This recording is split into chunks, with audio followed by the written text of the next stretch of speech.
Déjeme agradecerle la generosa paciencia al doctor Isaac de Paz González, que ya está listo para hablar sin censura. El doctor es jurista y constitucionalista y sobre todo miembro de esta familia sin censura. Isaac, te saludo con mucho gusto, doctor. Un abrazo a la distancia. Buen día, Vicente, buen día.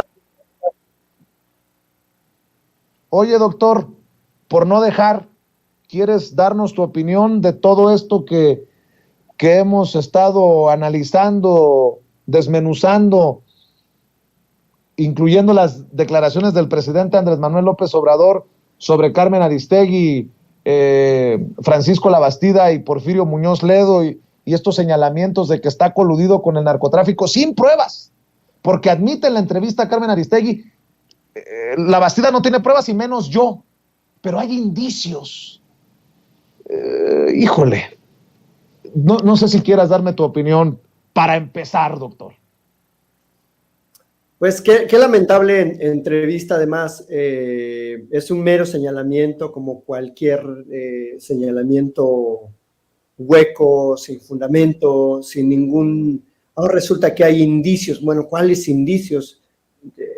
Bueno, los indicios en materia de procesos legales son aquellas evidencias mínimas, aquellos documentos o aquellos testimonios que no necesariamente son una prueba plena, una evidencia plena, pero que algo, que son material relevante. Pero eso se dice en un juicio, no en el ámbito periodístico. Yo creo que en el ámbito periodístico las aportaciones deben ser claras, concretas, contundentes, de la supuesta relación que tendría el presidente con los grupos. Pero fíjate muy claramente, Vicente, cómo estos personajes del pasado, estos cartuchos quemados, como tipo Labastida, no tardan, dijo por ahí algún tuitero, no tardan en revivir a Roque Villanueva, a todos los de ultratumba, ¿no? No sé de dónde los van a sacar, porque técnicamente, el presidente no lo dijo, pero creo que sí, el licenciado Muñoz Ledo ya está en un periodo de demencia senil, desde hace mucho, no es de ahorita, yo creo que ya desde hace mucho. Es muy lamentable, es una etapa a la que uno no quisiera llegar, pero pues seguramente llegaremos a esa etapa. Y no solo es ridículo, es muy peligroso porque es un líder político y es una persona que tiene cierto peso en cuanto a mediáticamente hablando, porque obviamente moralidad política ya no la tiene, hace mucho que la perdió al ser miembro de un partido y juntarse con otros partidos. Incluso creo que se reunió recientemente con Alito Moreno, otro impresentable. Entonces, pues, dime quién te acusa y te diré cuál es tu calidad moral. Y yo creo que debemos dejar ese tema así de lado, ¿no? Como unas acusaciones pero bien estériles, muy lamentables, de personajes corruptos, por lo menos en el caso de Francisco Labastida Ochoa y el Pemex Gate. 1.500 millones se llevó ese señor a su campaña y ahora nos viene a decir que el presidente es corrupto. Vamos, yo creo que es muy lamentable. Y además, más tarde, aliado de Vicente Fox, ya durante el sexenio de Vicente Fox. Y además revela que Calderón es un buen hombre, dice ahí en la entrevista. Calderón lo considera un buen hombre.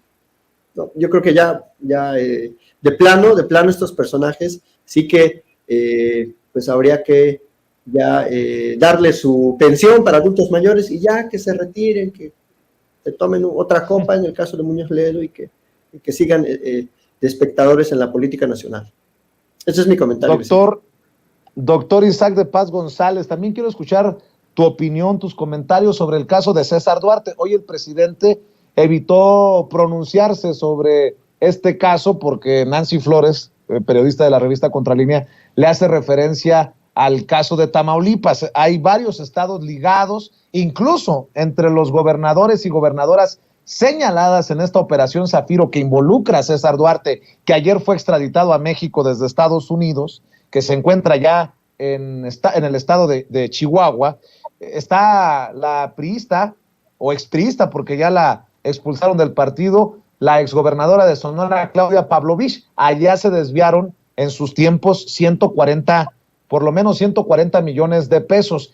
Yo no sé si te haga pensar este caso de César Duarte en la posibilidad de un maxi proceso, pero dame tu opinión acerca de esta extradición y ahora sí que hasta de los tiempos, ¿no? Vaya momento en el que se da la extradición de César Duarte y como lo decía ayer, nada más falta que digan en la oposición que la jueza a cargo del caso de César Duarte en Estados Unidos se puso de acuerdo con López Obrador para mandarlo de regreso en estos días a solo literalmente horas de la elección en 6 estados a gobernador o gobernadora, doctor. Mira, bueno, recordemos que ya había sido autorizada su extradición desde noviembre pasado, desde el 8 de noviembre, si no me equivoco, y ya simplemente estaba dando ahí patadas de ahogado César Duarte, promoviendo algunos recursos, y creo que en primer lugar, este caso demuestra la complejidad que es perseguir a este tipo de personajes, delincuentes transnacionales, protegidos desde luego por el anterior sexenio, apoyados, y demuestra esa complejidad, pero también demuestra el trabajo coordinado que bien formuló Javier Corral, su fiscalía en su momento, y luego la Secretaría de Relaciones Exteriores, que tiene mucho que ver aquí el trabajo de la Secretaría de Relaciones Exteriores, es decir, del presidente, del secretario Ebrard, para activar todos los canales legales en Estados Unidos o en cualquier país en donde se encuentre la persona.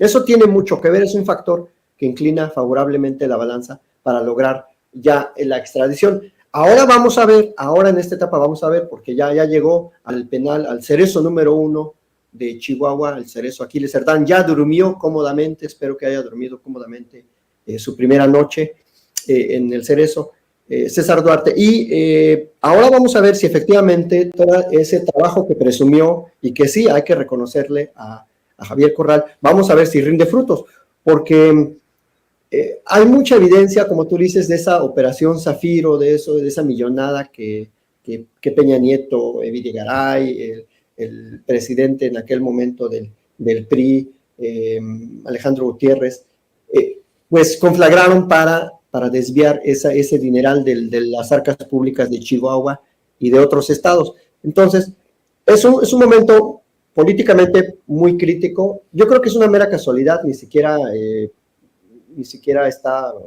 se puede pensar que es una coincidencia, es mera casualidad, porque ya no tenía otros recursos que hacer valer César Duarte. El último que hizo valer se lo negaron, así que ya no tenía nada que hacer. Y ahora vamos a ver si la Fiscalía de Maru Campos, la Fiscalía de Chihuahua, es capaz de vincularlo al proceso y de llevar toda esa evidencia para que se quede ahí guardado, pero sobre todo para que regresen el dinero, Vicente, porque no nos debe importar tanto que se queden ahí guardados o no, yo creo que nos debe importar que regresen todas esas cantidades brutales de dinero que desviaron a las campañas.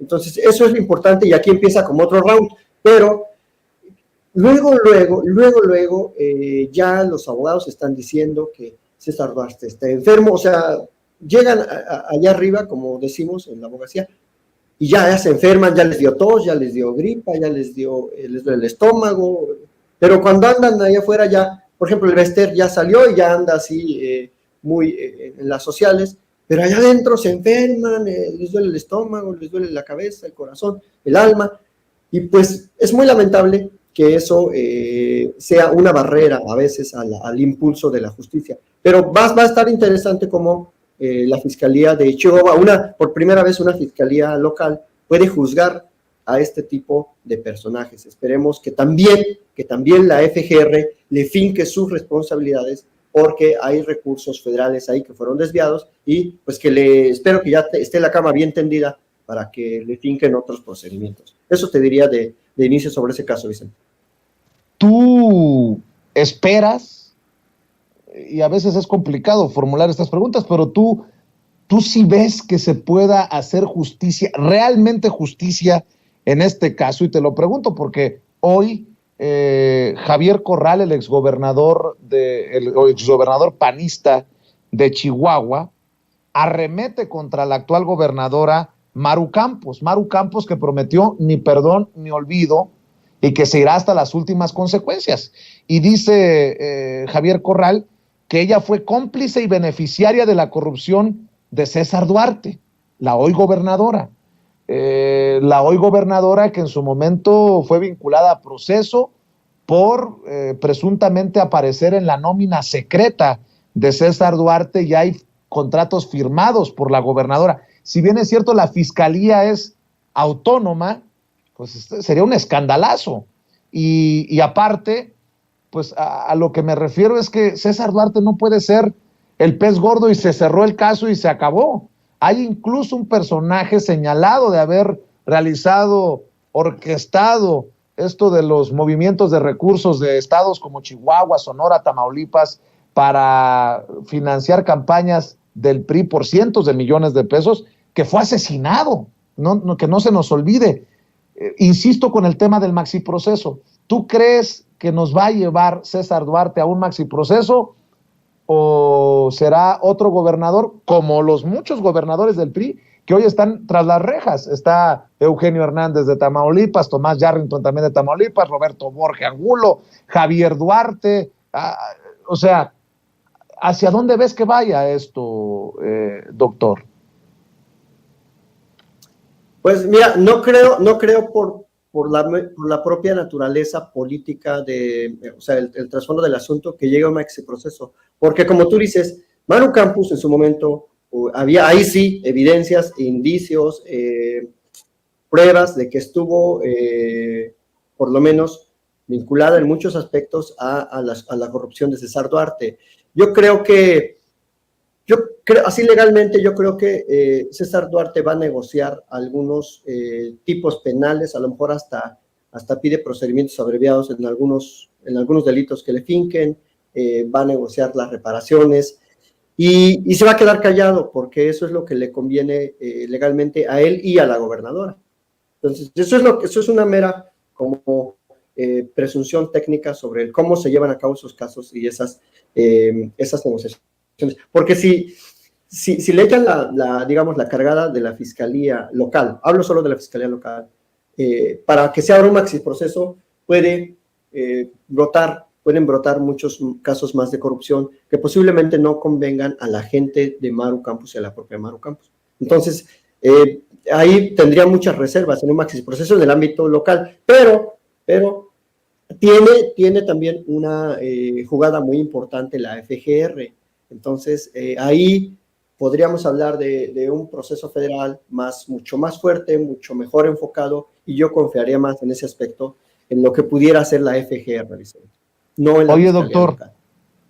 Oye, doctor, algo importante que no se nos olvide, tú eres hombre de leyes y seguramente me corregirás si estoy equivocado, pero también hay que decir que se requeriría de una autorización de Estados Unidos para ejecutar más órdenes de aprehensión contra César Duarte, ¿no? Estoy tratando de encontrar, sí, declaraciones de la fiscalía, porque tengo entendido que se cumplimentó solo una orden de aprehensión por el delito de peculado y asociación delictuosa, ambas con penalidad agravada, pero se necesitaría la aprobación por cuestiones de acuerdos de extradición de las autoridades de Estados Unidos para fincarle o presentarle más órdenes de aprehensión a César Duarte. ¿Es así, no? Bueno, no necesariamente, Vicente. Bueno, es que la extradición tiene como un límite de esa acusación.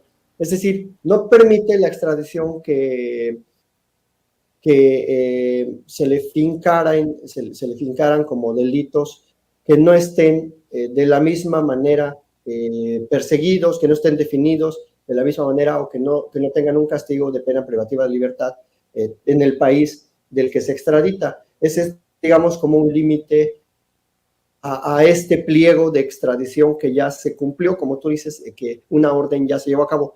Pero, ojo, eso no evita que las investigaciones aquí en curso, que todavía no se presentan ante un juez de control para que se libre orden de aprehensión, tengan un límite. Es decir, no tendría México la Fiscalía Local o la FGR que estar como solicitando ciertas autorizaciones a Estados Unidos, porque todos los delitos se cometieron aquí, con recursos de aquí. Aquí hay, digamos, competencia territorial y material, que es lo que técnicamente implica todo ello. Entonces, los límites de la extradición son delitos meramente políticos o delitos que no existan en el otro país o que tenga la condición de esclavo, el extraditado, etcétera, cosa que no se da. Entonces, no necesariamente, no conozco en específico el pliego de extradición, pero tampoco evitaría que se le juzgara por otros, o más bien se le investigara, o se le esté investigando por otros delitos, y se le finquen nuevas responsabilidades. Esa es la clave. A veces por eso las extradiciones son como muy limitadas digamos, al que está más fuerte, al delito que está mejor acreditado, para que el Estado lo devuelva, y luego ya aquí le tienen guardado lo demás. Entonces, esa es como la diferencia. Doctor, dos cosas, si me permites. Sé que tienes que correr, que siempre andas ocupado y te agradezco tu tiempo para la audiencia de Sin Censura. ¿Qué piensas de la primera defensa que hace pública Felipe Calderón de Genaro García Luna? Hay de cínicos a cínicos y Felipe Calderón dice, si las evidencias fueran tan sólidas, ¿por qué no ha iniciado el juicio? Esto fue lo que escribió sobre García Luna, el expresidente de México, Felipe Calderón. De plano no tienen vergüenza, ¿no? No tiene ningún pudor, ni mucho menos, no conoce esa palabra, es de lo más vulgar que puede haber en la política nacional, y el non plus ultra de la ambición política, de la borrachera política, de la decrepitud también política, de todo lo que hace ese señor. Creo que si no ha iniciado, bueno, en parte es por las nuevas pruebas, por las evidencias que se han presentado ante el juez Kogan, por el derecho también que tiene la defensa a estudiar las nuevas evidencias, a tenerlas presentes, a conocerlas, para poder objetarlas en su momento en el juicio. Y como se han acumulado, de hecho, creo que las últimas evidencias eran como unas 2,000 fojas. Como eso se van acumulando, pues la defensa tiene derecho a conocerlas y por eso se va aplazando por el debido proceso. No es tanto porque no haya evidencia, al contrario, es porque hay muchas evidencias que se tienen que estudiar y se tienen que conocer oportunamente para que después no se alegue que, es que yo no sabía de esa prueba, es que yo no vi ese testigo, es que esa grabación yo no la conocía. Porque así luego se caen los procesos. Entonces, es por la complejidad también del tipo de delitos que cometió, o sea, delitos transnacionales, hasta en Colombia, con muchos contactos en toda América. Pues no es sencillo llevar un juicio de esa naturaleza, tampoco es como que en 6 meses lo van a juzgar. Entonces yo creo que es por esa razón y no porque no haya o porque la estén pensando o estén dudando. Esa es como la intención de Calderón, decir, se están tardando mucho, yo creo que no hay nada claro. Al contrario, hay cada vez más y por eso está el proceso pues teniendo su cauce natural. Para cerrar, doctor, dicen muchos que las cosas van peor incluso que en otros sexenios, que las cosas no han cambiado, pero me entero que se ha cancelado un contrato de la Comisión Federal de Electricidad, un contrato leonino en Oaxaca. ¿Qué es lo que sabes de esto, doctor?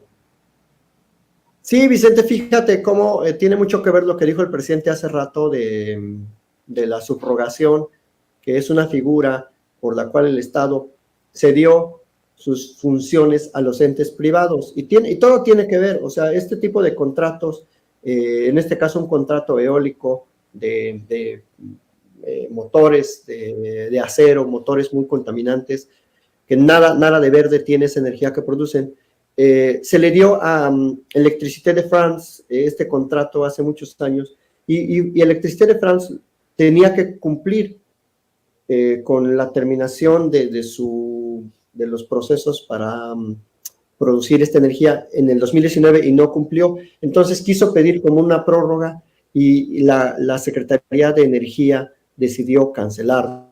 A raíz también un poco de la decisión de la Suprema Corte de validar la nueva ley de la industria eléctrica y sobre todo de la voluntad política del presidente. No sé si la producción me puede ayudar con los datos.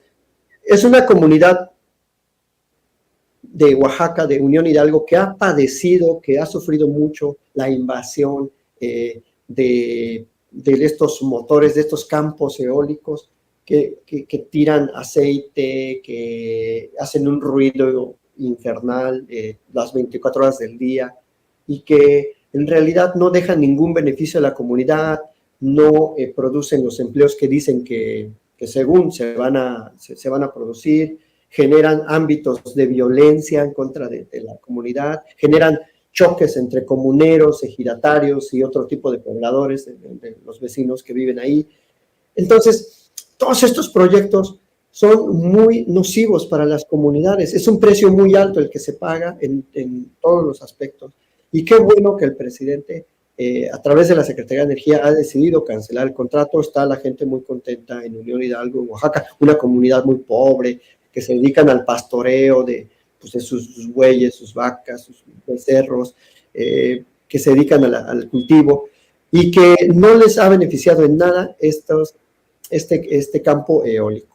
Entonces, es muy importante decir eso, Vicente, que por primera vez es un hecho histórico, inédito, por eso vale la pena que la audiencia conozca que nunca ningún gobierno se había atrevido a cancelar un contrato de esta naturaleza, y pues es un logro de la comunidad y pues también del gobierno. Entonces sí han cambiado, por supuesto, volviendo a la pregunta inicial, sí ha cambiado el panorama en México, sí hay un control del Estado, el Estado está tratando de asegurar los bienes públicos, la salud del pueblo, la salud suprema de la colectividad, y creo que eso es un gran cambio.